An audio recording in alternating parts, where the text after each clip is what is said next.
آپ سامنے کھڑے ہو کر خود کو غریبان نہیں دیکھتے لیکن دوسروں کو جھوٹ کے ساتھ آپ اس پر الزامات لگانے کی کوشش کرتے. 4 سال میں اگر آپ سلیکٹڈ حکومت نہ ہوتے تو معاشی صورتحال بھی آپ کی یہ نہ ہوتی. بسم اللہ الرحمن الرحیم. شکریہ جناب اسپیکر. اختیار ولی خان صاحب نے جو توجہ دلاؤ نوٹس ایوان میں پیش کیا ہے، جناب اسپیکر عنایت اللہ خان صاحب نے بھی بات کی، اس پہ سردار حسین بابک صاحب نے بھی بات کی.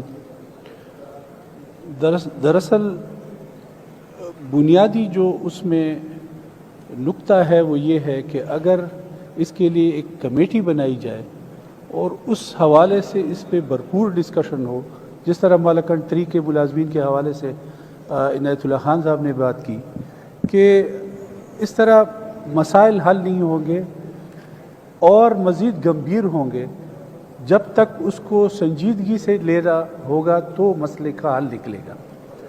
اور ظاہر بات ہے کہ بار بار یہ پریکٹس کرنا کہ ملازمین کو کانٹریکٹ پہ لینا، پھر اس کے بعد اس کو ختم کرنا، پھر اس کے بعد دوبارہ سے آپ وہ سارا پروسیس دوبارہ سے کریں گے، تو جو تجربہ ان ملازمین کو حاصل ہوگا وہ بھی اپنی جگہ پہ رہ جائے گا.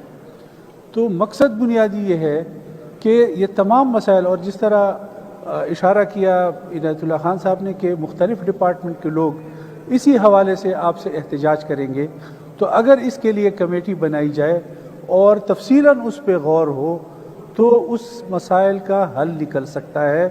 اور ہم اس نوٹس کے حوالے سے تائید کرتے ہیں اس بات کی، اور یہی مسئلے کا حل ہو سکتا ہے.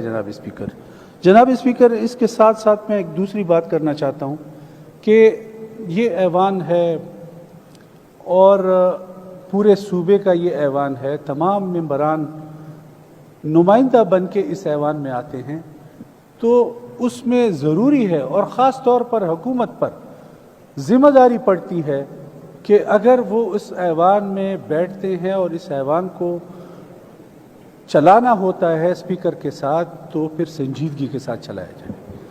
یہ نہ ہو کہ جس انداز میں یہ قرارداد آئی ہے، یعنی چوری چھپے ایک قرارداد کو لانا اور اس کو ایوان سے پاس کرنا، تو یہ تو انتہائی اس ایوان کے ساتھ بھی زیادتی ہے جناب اسپیکر.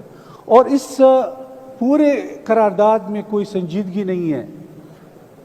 اگر آپ لوگوں نے ملک کا 4 سال میں اگر آپ سلیکٹڈ حکومت نہ ہوتے تو معاشی صورتحال بھی آپ کی یہ نہ ہوتی، لیکن آپ ایک آئین و قانون کے تحت آپ کی حکومت ختم کی ہے تو آپ اس کو کہتے ہیں امپورٹڈ حکومت. یعنی ایک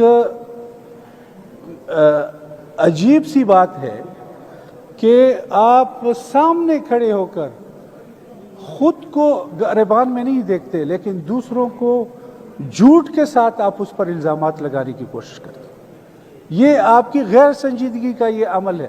اور کیا پاکستان میں آپ سیاست کریں گے اور روز جو ہے اب سٹیج پر اتنے بڑے بڑے جھوٹ بولیں گے اور قوم سے جھوٹ بولیں گے، اپنی اسمبلیوں سے آپ جھوٹ بولیں گے، تو آپ سمجھتے ہیں کہ پھر اس سے ملک کامیاب ہو جائے گا، قوم کے فیصلے کوئی اچھے انداز میں ہونے لگیں گے اور یہ قوم شاید ترقی کرے گا. پھر اس قوم کا یہ حال ہوگا جو آج 4 سال کے بعد آپ نے اس ملک میں یہ حالات چھوڑے. جناب اسپیکر ان چیزوں میں سنجیدگی ہونی چاہیے تھی. اب کیا آپ قرارداد کے تھرو آپ الیکشن کے مطالبے کریں گے؟ اور کیا اس سے پہلے تمام سیاسی جماعتوں نے آپ کے پارٹی کے علاوہ آپ سے مطالبہ نہیں کیا کہ آپ الیکشن کی طرف جائیں؟ اور یہ الیکشن جو پچھلا تھا 18 کا وہ ریگڈ الیکشن تھا اور آپ شفاف الیکشن کروائیں، کیا یہ مطالبہ نہیں تھا تمام سیاسی جماعتوں کا؟ تو آپ نے کون سا اس کو منظور کیا؟ اور آج جب اس صورتحال میں آپ نے ملک چھوڑا تو آپ اس کو سنبھالنے کے لیے بھی آپ سے 1 سال برداشت ہونے کو نہیں ہے، جو کہ آپ اس کو سمجھتے ہیں کہ ہم جو ہے الیکٹ ہو کے آئے ہیں، لیکن اب جب آپ کے اوپر پڑی تو آپ کو جا کے امپورٹڈ کا نعرہ دے کر آپ یہ کوشش کرتے ہیں کہ ہم نے اس جمہوری اداروں کو